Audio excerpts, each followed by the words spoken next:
Hi everyone. आज का जो हमारा टॉपिक है, again it's a very sensitive topic. It's about rape, section 375। अगर हम रेप की बात करें तो आपसे शॉर्ट नोट में पूछा जा सकता है कि व्हाट इज़ अ रेप, या शॉर्ट नोट ऑन रेप। तो रेप के कुछ कंडीशंस हैं। खाली एक किसी की कॉन्सेंट के बिना किसी के साथ सेक्सुअल इंटरकोर्स करना ही रेप नहीं कहलाता। रेप के और भी कुछ डेफिनेशंस होते हैं। एक आदमी तब किसी का रेप कमिट करता है अगर number one, he penetrates his penis to any extent into the vagina, mouth, rather, or anus of the woman, or make her to do so with him or any other person. जब एक इंसान अपना पीनस women के vagina में, उसके mouth में या उसके एनस में ज़बरदस्ती डालता है या किसी दूसरे इंसान से डलवाता है, उसको हम रेप समझते हैं। Number two, inserts to any extent any object or part of the body not being the penis into the vagina, urethra or anus of the woman, or make her to do with him or any other person. वो कोई और object ना, उसका पीनस खाली कोई और object, उसकी part का, बॉडी का कोई और पार्ट या बाहर का कोई आउटर पार्ट उसके वेजाइना में, उसके एनस में, उसके माउथ में ज़बरदस्ती उसकी कंसेंट के बिना डालता है, तो वो भी रेप समझा जाता है। Third, manipulates any part of the body of the woman as to cause penetration into the vagina, urethra, anus, or any part of the body of such woman, or makes her to do so with him or any other person.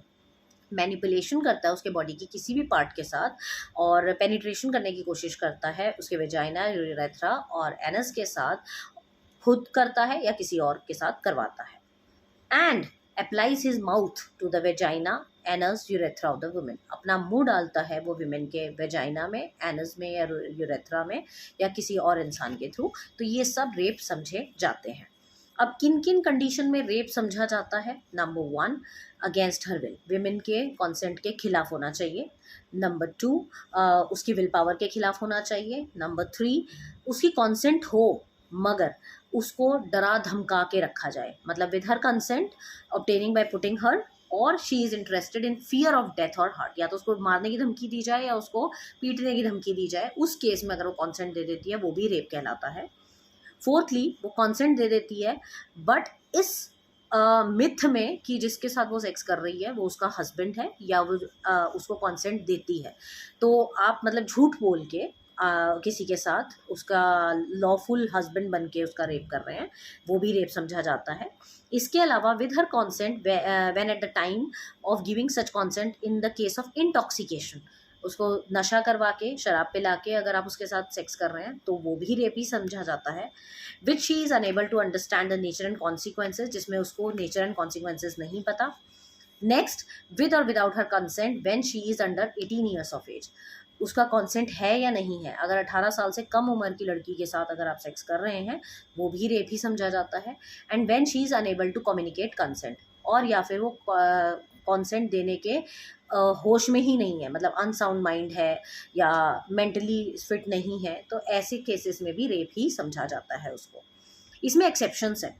दो exception क्या है? Number one, medical procedure को आप rape नहीं कह सकते। Suppose आप doctor के पास जाते हैं, किसी गायनोकोलॉजिस्ट के पास जाते हैं, और वो अगर कोई कैमरा या कुछ कोई भी आउटर जो ऑर्गन होता है वो अगर, या फिंगर फीमेल के वेजाइना के अंदर इंसर्ट करता है फॉर चेकिंग पर्पस, उसको आप रेप नहीं कह सकते। Number two, sexual intercourse by a man with his own wife, अपनी बीवी के साथ अगर वो सेक्स कर रहा है, सेक्शुअल इंटरकॉर्स कर रहा है, वो रेप नहीं माना जाएगा। और वाइफ अगर 15 साल से ऊपर की है तो वो भी रेप नहीं माना जाएगा। ये एक्सेप्शंस है दो। अब अगर हम बात करें पनिशमेंट फॉर रेप की, तो रेप की पनिशमेंट क्या है? जिसने भी रेप कमिट किया है उसको कम से कम 7 साल की रिगरस पनिशमेंट होती है, साथ ही साथ उसको फाइन भी होता है और इम्प्रिजनमेंट फॉर लाइफ भी होता है अगर वो रेप जो है वो काफ़ी ज़्यादा ब्रूटल है तो इन केसेस में आपका सेक्शन 376 लगता है पनिशमेंट ऑफ रेप। तो 375 is rape and 376 is punishment for rape. अब इसमें एक एग्जाम्पल दिया इन्होंने रेप का, कि एक केस था जिसमें मिडिल एज बाल सेविका थी, जिसका रेप हुआ गर्ल्स स्कूल में सोते हुए। नेक्स्ट डे उसने सारा कुछ बताया और उसको अंडर कंसिडरेशन ले लिया क्योंकि वो 15 साल से कम की बच्ची थी, तो वो रेप कंसिडर हुआ। तो ये था हमारा रेप के ऊपर टॉपिक, जो कि 4 नंबर में और 10 नंबर में दोनों में आ सकता है। आप इसको अच्छे से प्रिपेयर करें।